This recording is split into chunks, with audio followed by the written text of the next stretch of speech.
Samsung Galaxy A13. The best budget phone 2022. Decent main camera, cheap, headphone jack.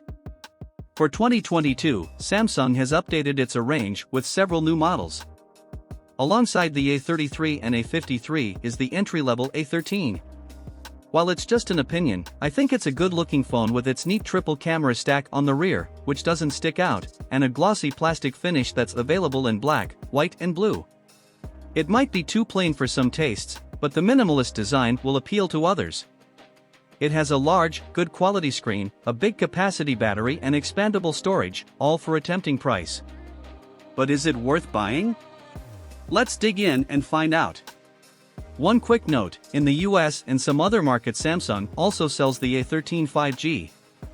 Note that this phone varies by more than its networking though, with a different display, chipset, camera, and more.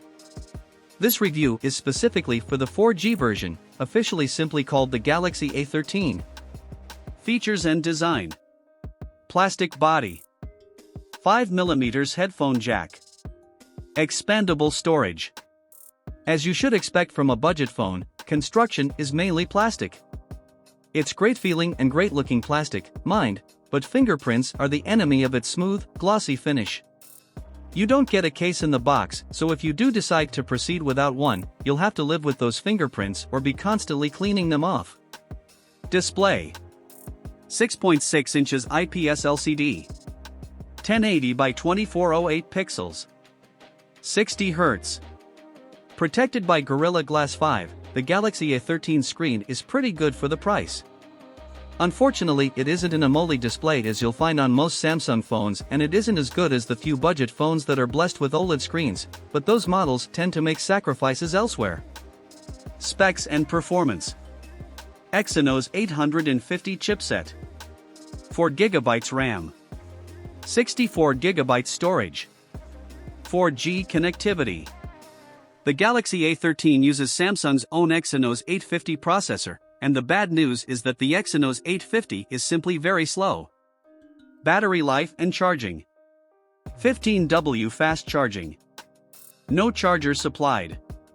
No wireless charging. There's better news about battery life, which isn't bad at all. In PMark's battery benchmark, the A13's 5000 mAh battery managed a credible 12 hours and 20 minutes. And that was borne out in real-world use where it was easily able to last a day with plenty of use, browsing the web, taking photos, sending emails, and playing the odd bit of 2048. Cameras and video. 50MP main camera. 5MP ultra-wide. 2MP macro and depth. 8MP selfie. Aside from the fact it's an inexpensive Samsung phone, the other thing that might have attracted you to the Galaxy A13 is the cameras. There are 4 on the rear and 1 8MP on the front. Software and updates. Arriving in the box with Android 12 and Samsung's OneUI 4.1, software is an area you can't complain about. It isn't quite stock Android, but there's a lot to like about OneUI's friendly, clean interface. Price and availability. You can buy a Galaxy A13 from Samsung from £179/Euro 199/Indian rupee 14,999. In the UK it was discounted to £149 at the time of review. It's also available from other retailers including Amazon, Argos, John Lewis and others. The 4G version of the A13 isn't available to buy in the US, where instead you're limited to the $250 Galaxy A13 5G.